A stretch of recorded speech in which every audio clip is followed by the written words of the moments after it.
नमस्कार दोस्तों, आज हम बात करेंगे इंसानी प्रकृति की।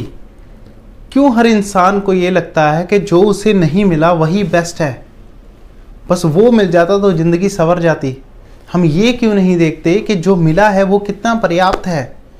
अगर आपके सर पे छत है, आपको 2 वक्त की रोटी खाने के लिए मिल रही है, आपको एक अच्छी शिक्षा मिली है, तो आप करोड़ों लोगों से बेहतर हैं। हम भगवान का उस बात के लिए आभार क्यों नहीं करते, आभारी क्यों नहीं हैं कि जो हमें प्राप्त हुआ है।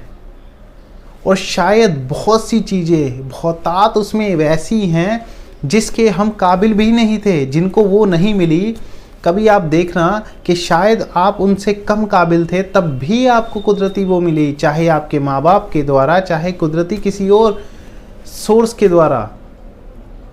तो हम उसके आभारी क्यों नहीं हैं। हम रुकें और थोड़ा देखें कि हमें क्या क्या मिला है, उसके लिए भगवान का शुक्रिया अदा करें। किसी बड़े महान इंसान ने कहा है कि ये दुनिया क्या है, ये दुनिया के जादू का खिलौना है। जो मिल गया वो मिट्टी है, जो नहीं मिला वो सोना है। तो जो मिला है उसे थोड़ा रुक के देखें और देखें कि कितना पर्याप्त है।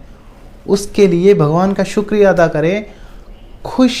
खुशी अगर आप ढूंढें तो उसी में आपको बहुत मिल जाएगी।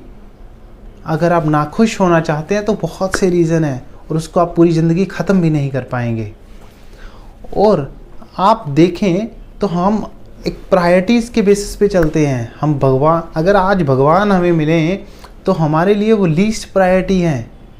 आप सही से देखें, अगर आपको 2 दिन खाना ना दिया जाए और भगवान सामने आके खड़े हो जाएं और बोलें कि बता तुझे मैं चाहिए या खाना, तो आप इतने उस स्टेज पे आ जाएंगे और आप बोलेंगे नहीं मुझे खाना चाहिए भगवान, आप नहीं चाहिए। अगर आपका कुछ वक्त के लिए नाक बंद कर दिया जाए, आपको सांस ना लेने दी जाए और भगवान आए, तो आप बोलोगे कि नहीं मुझे सांस चाहिए। आपको हवा प्राप्त है जिसमें आप सांस ले सकते हैं, आपको खाना मिल रहा है, आप उसके आभारी हों। It's all about priorities. हम रोज़ प्रायोरिटी चेंज करते हैं, हम रोज़ एक नया इंडेक्स बनाते हैं, हम रोज़ एक नया टारगेट बनाते हैं। सामने वाले को देख के हम चाहते हैं कि हम वैसे बने। हम क्यों कोई दूसरा इंसान बनना चाहते हैं। हम ये क्यों नहीं देखते कि हमारी क्या ज़रूरतें हैं। शायद हमारी ज़रूरत ही 50,000 की है। हम क्यों 3 लाख कमाने के पीछे पड़े हुए हैं। हम क्यों वो कागज़ के टुकड़े इकट्ठे करने के लिए लगे हुए हैं, जब हमें पता है कि हमें एक दिन मरना है। हमें पता है जी जीवन एक दिन ख़त्म हो जाएगा। हम क्यों नहीं इस जीवन को अर्थ दे रहे।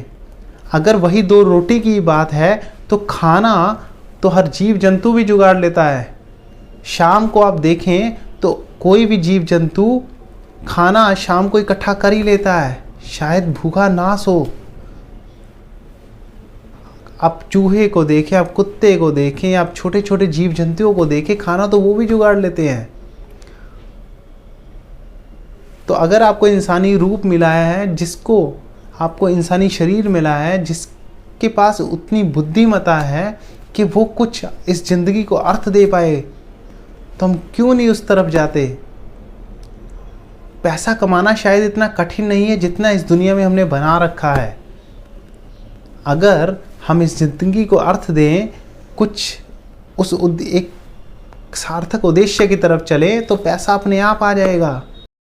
आज हर इंसान अगर पढ़ रहा है या कुछ वो प्रोफेशन चूज़ कर रहा है, चाहे डॉक्टर बन रहा है, चाहे इंजीनियर बन रहा है, वो ये नहीं सोच रहा कि उसकी उसमें रुचि है या नहीं है। वो इससे कुछ किसी उद्देश्य को, किसी ज़िंदगी के उद्देश्य को पाना चाहता है या नहीं। वो सिर्फ पैसे की तरफ देख रहा है कि इससे मुझे, किस प्रोफेशन से मुझे अच्छा पैसा मिल जाएगा, वो उस तरफ लग जाता है। ये ज़िंदगी जो हमें पता है एक वक्त के बाद ख़त्म होनी है, और हम देखते आए हैं आज तक कि जिंदा कोई नहीं रह सकता, एक वक्त के बाद उसे मरना ही है। तो ये जीवन हमें शायद दोबारा ना भी मिले, तो हम इस ज़िंदगी को उद्देश्य दें, हम इस ज़िंदगी को सार्थक बनाएं। हम प्रायोरिटीज़ उस उद्देश्य के लिए रखें, ना कि कागज़ के टुकड़े इकट्ठे करने के लिए। धन्यवाद।